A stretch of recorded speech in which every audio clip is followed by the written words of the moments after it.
What's up, guys? This is Teddy. Welcome to my YouTube channel. This video we are going to be talking about ElementRef and native element. So previously we talked about ViewChild, and I'll just give everybody a brief rundown in case you missed the ViewChild episode. But if you need more of a refresher on it and you don't know what it is, I would highly recommend it because I've never seen ElementRef used without ViewChild. So essentially what's going to happen is that we are going to use ViewChild to pull the div element out of the DOM and into Angular. Just look at it as it's like a mechanic, and the mechanic is going to go, or the car is going to go up into the bay so that the mechanic can actually work on it. That's like a good analogy. And you're going to get access to all of the DOM elements. You're going to get access to like mouse click, on click, all of those things. And it's ViewChild is what's going to allow us to do so. The next thing is that we need to do something, like actually do something with the data that we're pulling out. Like it'd be like your car going up into a bay as a mechanic and you don't even work on it or do any type of work to it. And the way that there's different ways. And the first way, obviously, this is the title of the video, we're going to be doing ElementRef. ElementRef is the quickest, the easiest, but also the most dangerous way. And there's caveats to using ElementRef.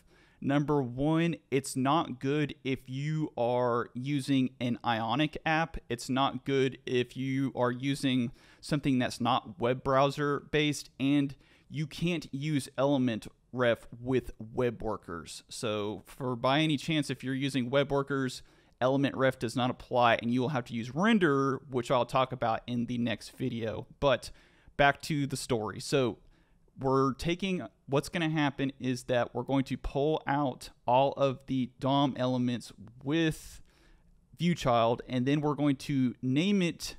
And this is how we're going. So this is going to go into here, essentially. And then this variable that we have is going to be an ElementRef, which we will subsequently be able to manipulate down here. Now, native element, that's just another property to ElementRef, and native element is how you actually access it, just like you would like I said, just like you would JavaScript. So if you look here, and if you're not a big JavaScript person, inner text is essentially the property within JavaScript that's going to set this text for us within the DOM. Okay, so first thing that we need to do is let's actually not use ViewChild on a component. We have it listed on a component here, but if you use it on a component, it's not going to have all of the JavaScript properties that you see with an element like div. And I think it's just a way better example if we just go create another one on an actual element. If you look here, you can 100% use this on a component. You can put the template ref, and you can pull all of the data out with ViewChildren. But we are going to go into here, and we're going to do this ViewChild on a... Let's do it on the TH up here. So we're gonna go let's do Pokemon TH.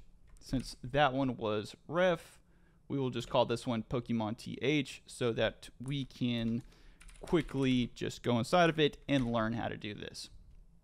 Okay, so I'm just gonna call it Pokemon TH again, and I'm gonna have the bang symbol so it doesn't give the really annoying error.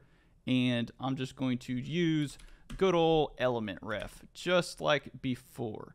So the next thing that we want to do is we want to go into our ng view on init, and I'm going to get rid of some of these console logs. We got way too many console logs in here.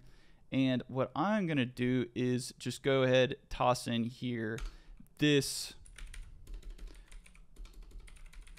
dot Pokemon TH dot. Then if you look here, you will have native element. Native element doesn't actually exist on component properties. So if you put this on a component property, you're not going to see any of this. And another quick warning is that you don't get IntelliSense because it can't pick up all of the JavaScript that it's pulling out of the DOM. So you just kind of have to look in your actual browser. And in fact, let's actually take a look at what this looks like in our console log, just so you can see what else is within the console log. Because right now you can't see you don't get the IntelliSense that you get with TypeScript because it's not TypeScript. So we're gonna go in here, and what I'm gonna do is I'm gonna change this to Pokemon name, just like that, and we'll just make our title a little bit better in here. So I'm gonna go Pokemon name, have that, and put a semicolon there. So now everything is looking good, and we should be good to go. I'm gonna go ahead and fire this up. It's taking forever. Okay. All right, here we go. So we're gonna go in here and let's just take a look. Let's pull out the console and let's see what we have in the console. So looks like we have some type of undefined error here. And I see what the error is, like right here. I think I just found it. So I misspelled the variable wrong. Let's see if cannot attach. Okay. And I had another misspelling in native element and this.pokemon2th, but went ahead, got those figured out.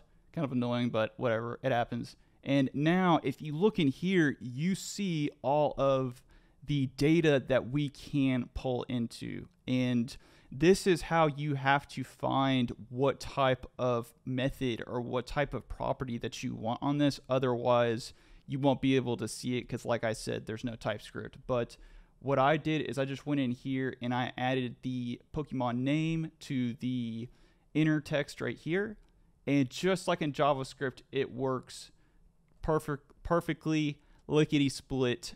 And now we can talk about the safer, more, I guess, production version of this, which is going to be render, and that's coming up next.